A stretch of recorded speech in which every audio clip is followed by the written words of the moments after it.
Okay, I know I sound out of breath, and that's because I've been on the floor using a wire brush. You know the old adage, work smarter instead of harder? It was very evident that we were working very hard, but not very smart. And I figured there has to be a better way. I mean, you'd think belt sander, right? But no, that was not working. So, what do?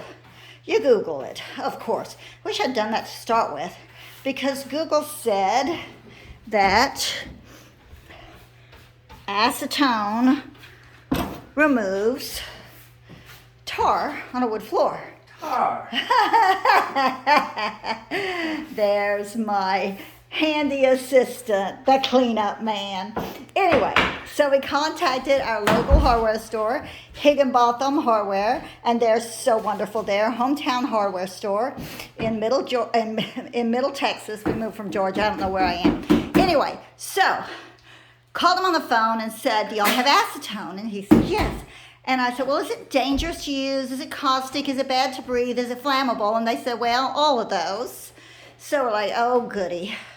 I don't like dangerous chemicals, but, sometimes they're necessary." So we plugged in the fan. We are taking precautions, and it's a good thing we don't smoke. Neither one of us are smoking while we're working, and we're not using any flammable materials around. I don't know why he's just doing that.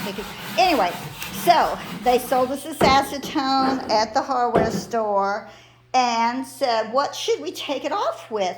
And there was a nice man in there. He's always selling raffle tickets for the American Legion over at the hardware store. He's so nice. Anyway, so he said, Ron Bell. kudos to Ron Bell. Okay, and he said, "Why don't you use a wire brush?" So we went and we found, and the young lady at the hardware store showed us these handy dandy wire brushes with a handy dandy scraper on the back. Come in his and her size. Yeah, they come in his and hers. That's right. And so, it's still not beautiful, but look, that was so much easier. So we've gone ahead and we've done some acetone, and then we rubbed it with a wire brush and some scraping, and when it's good and dry tomorrow, we're going to come back and sand it then, when it should be much more sandable. So, have we learned something today? Maybe try to find out how to do something before you spend a couple of days in fruitless activity. Bye for now, y'all.